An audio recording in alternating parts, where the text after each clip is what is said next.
Mais oui, on va parler de Michel Fugain. Parce que, On l'a reconnu. Ben oui, oui, oui, avec de bien belles chansons et un spectacle qui change quand même de l'ordinaire, comme quoi il n'y a pas que les jeunes qui ont de nouvelles idées. Écoutez, là, c'est vraiment un spectacle comme je n'en avais jamais vu. On sait ce que c'est qu'un tour de chant. Il en a fait beaucoup, Michel, en quelques 50 ans de carrière déjà. Énorme. On dit quelques dizaines d'années pour pas. Oui, quelques dizaines d'années. Il a quelques 75 printemps. Il a fêté ses 75.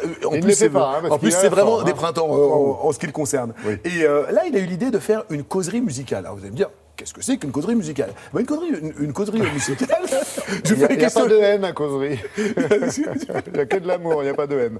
Donc, une causerie musicale. Et donc, cette causerie musicale, Michel a eu la bonne idée de rendre hommage à ses auteurs, 4 auteurs mythiques, Pierre Delanoë, Claude Lemel, Maurice Vidalin, Brice Holmes, ces 4-là qui ont fait 50 ans de chansons avec lui, et de raconter les secrets des chansons, des petites anecdotes, de faire rentrer le public dans les coulisses de la création, et de raconter comment cette chanson est née, ça s'est passé comme ci, ça s'est passé comme ça. Donc il y a 3 musiciens qui sont absolument géniaux, qui sont juste avec lui, et il émaille son discours, c'est vraiment une causerie, il parle autant qu'il chante. Ça dure 3 heures. Ça dure un certain temps. Non, c'est vrai que les anecdotes, on les écoute avec plaisir parce qu'il les raconte avec passion. Nous étions alors à l'avant-première où là, il y avait effectivement, où il a un peu testé ça. C'est la première fois que ça se faisait.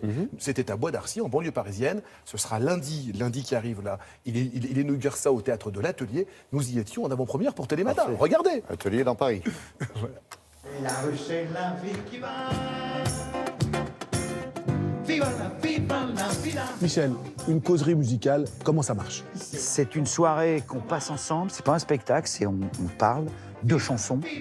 Je parle de chansons. Je suis au studio, je suis devant le micro. Avant que la musique démarre, il y a toujours des mesures de compte. Et je suis là, et comme je m'emmerde un peu, je fais...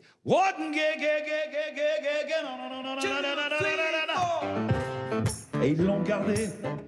C'était pas fait pour.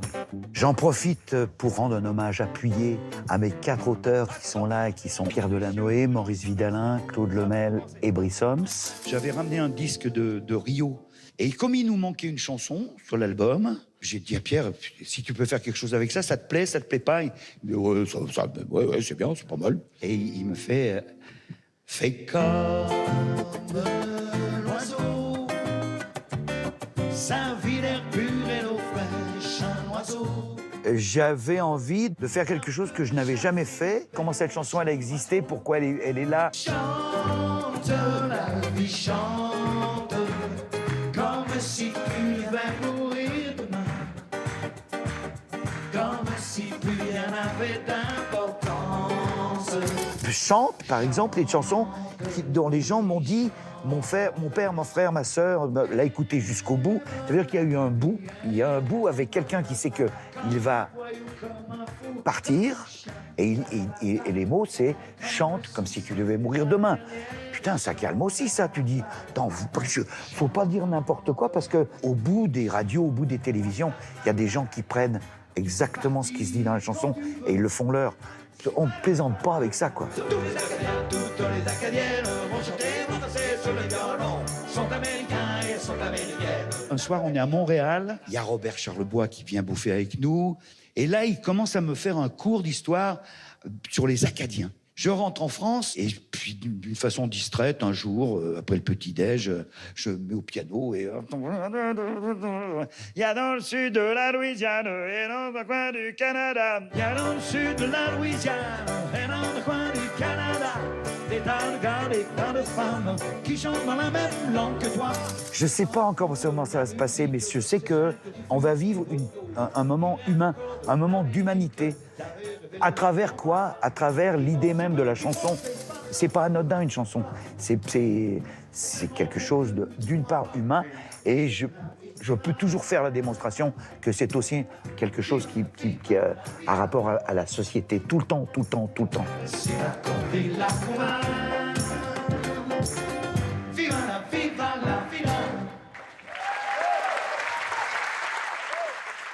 C'est rigolo, c'est assez rigolo quand même, Frédéric Zetoun, parce que c'est vrai que lui, on l'imagine très bien faire une énième tournée d'adieu à l'Olympia, par exemple. Il veut pas, Non. Et en plus, il innove. Il innove toujours, c'est vraiment quelqu'un, lorsqu'il s'ennuie, il arrête. Le Big Bazar était au sommet en 1976-77, il arrête. Lorsque la compagnie Michel Fugain a formidablement bien marché, il arrête. Et c'est sa devise, il faut savoir mourir pour mieux renaître et pour mieux se réinventer. Là, il se réinvente, il réinvente une nouvelle formule. Effectivement, personne avant lui n'a fait ça. Des spectacles musicaux, il y en a eu, des comédies musicales, il y en a eu, des sketchs avec des chansons, il y en a eu. Quelqu'un qui vient vous raconter comment il a créé les chansons, eh ben, c'est la première fois. Donc lundi, il reste encore quelques places, dépêchez-vous, lundi au théâtre de l'Atelier, et à partir du mois de janvier, au théâtre de la Renaissance, tous les lundis, il y aura une causerie de Monsieur Michel Fugain.